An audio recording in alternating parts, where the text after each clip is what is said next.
Myself Hani Sultana, working as Assistant Professor at Department of Management Studies, SNS College of Technology. Today I would like to present a topic on markets, like on the subject financial markets and services. What is market? So generally, when we speak about markets, it is not about the general market which we learned in the managerial economics in the semester one. It is all about the financial markets. For example, if we have a commodity market and a stock market where we deal with the shares and stocks. So, this is the place where we exchange the utilized money into the stocks and shares. So, into the topic, now we before going into the financial markets and types of markets, it is necessary to understand about the regulatory functions of RBI. So basically, the guidelines issued by the RBI to control the monetary policy of the economy, and the guidelines issued by the SEBI, that is Security and Exchange Board of India, to regulate the stock exchanges in India. So preliminary, it is necessary to understand what is RBI, what are the regulatory framework framed by the RBI to ensure the money exchange, to ensure about the money supply in the economy. So our previous topic is all about the loans. Now we are getting into the topic of structure of Indian financial system.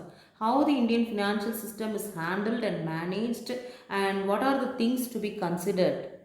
See, so before looking into the structure of financial and the system of structure of financial system in India, the what are the functions of RBI which will be incorporated to ensure the proper functioning of financial system, right? So what is RBI? We know the Reserve Bank of India. It is the regulatory authority to manage the banks, commercial banks, and the all the loans system, entire system of the monetary policy. So what is first one? It is the monetary authority. So first and foremost function is monetary authority. It will act as a monetary supply where the it will act as a money supply where the currencies are it is the currency depository firm where the it holds the whole account of the money supplied in the economy, formulating and implementing the national monetary policy. That is, what are the things to be considered. For example, considering the political and economical environment, stating the rules and regulations on fixing the percentage. For example, fixing the percentage for education loans varies from with that of mortgage loans. And third function is the maintaining price stability. So certain rules has to be framed. For example, a pen which is cost around 5 rupees can even be sold for 50 rupees if if it is under the control of RBI. So this pen has to be sold for rupees only 5.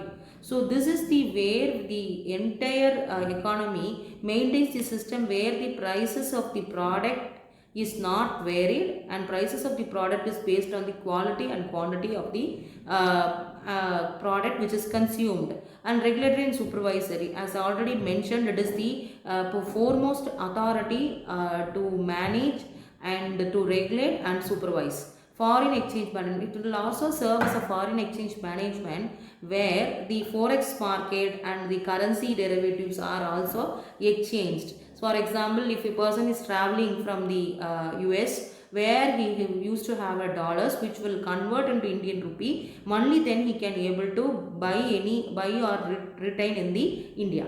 Okay, protect the investors' interest and provide the economic growth. That is, we are making aware that the investors, that is the common man, to invest and to make awareness about the savings. So if you are saving this much of amount at the present time, this much of returns will be yield in the next couple of years or a couple of months or etc., and provide the this will automatically will provide the economic growth.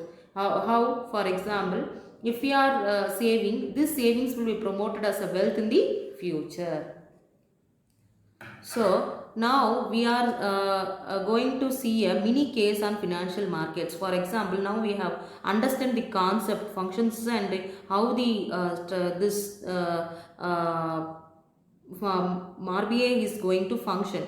See, this case is all about the post demonetization. The main objective of the government is to the central government is to make the cashless economy. The central cabinet has recently approved that ordinance for paying wages via electronic means. Accordingly, the government approved to amended the section of 6 of the Payment Wages Act to the employers certain industries to make payment through electronic modes and checks, that is cashless, and the new ordinance will be applicable to the public sector as well. So you identify the various dimensions of this business environment which is related to the above mentioned case. Kindly mention the what is the business environment. So we have to make aware ourselves that what is the business environment in which the economy is going through. So technically speaking, so technical terms involved, that is electronic transfer, and political terms involved. See the amendment section 6 of the Payment of Wages Act.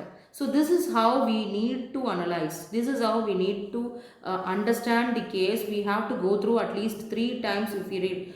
If we just want to the first and foremost thing is to understand the concept, and then we are with the concept which is related to a mini case where the statement of the problem is addressed on what kind of business environment. This is how we have to think. Our thinking process has to be moved in this such a way.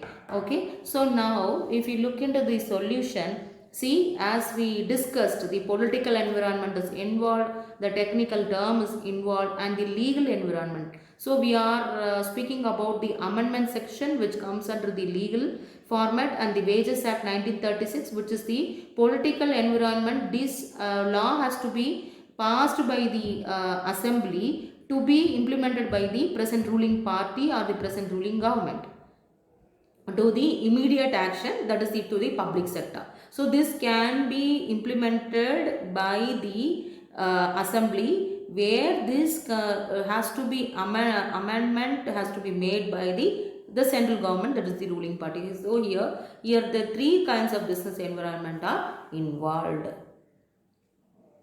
So, which of the following stock exchange has its named as Indian like Sensex? We all know that Indian Commodity Stock Exchange, Bombay Stock Exchange, Calcutta Stock Exchange, and National Stock Exchange. So this is the we all know that National Stock Exchange, that NSE is named, that is sensitive